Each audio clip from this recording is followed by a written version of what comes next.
কেবারে কি করিচ্ছ? আমি তো উপ্ত হয়ে আছি রে। আপনি ইটা কিতা করছেন? আমি তো কিছু বুঝতে পারছি না, ভালো করে কন। বর্তমান সময়ের প্রেক্ষাপটে বাস্তবতা আর কল্পনার জগৎ নিয়ে খুব চিন্তিত। তা তোমার খবর কি? তুমি কি মাছের ব্যবসাটা শুরু করবার চাও? তো শুরু করছ নাকি? তা ওই মাছের ব্যবসা দিয়া আমার কিছু লাভ হচ্ছে না বারে, আমাকে একটা নতুন ব্যবসা আইডিয়া দেন তো।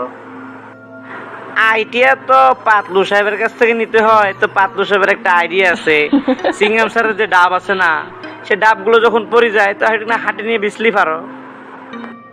ওহ নাইস, এরকম করে আমি তো কখনো ভাবি দেখি নাই।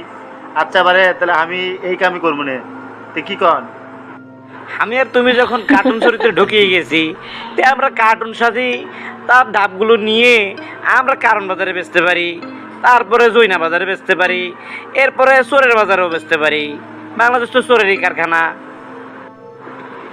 আমি তোমাকে একটা আইডিয়া দিচ্ছি, শোনো। শুধু ডাবের কথা চিন্তা করিচ্ছ কেন? আমাদের বর্তমান কার্টুন ব্যবস্থার মধ্যে এমন সব ম্যাডামদের নেওয়া হয় যার মধ্যে দুটা করে ডাব অলরেডি দেখাই যায়।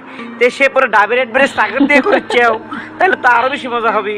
তা তুমি ডাবই বেছো, তবে সাবধান, সব ডাব কিন্তু হাটে কাটে বেছো না।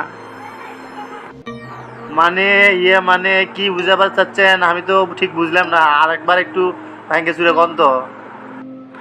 শোনো তাহলে, ওদিন করে আমি আমার দুই মেয়ে সহ আমার মা বউ বাচ্চা সবাইকে নিয়ে কার্টুন ছাড়িছি।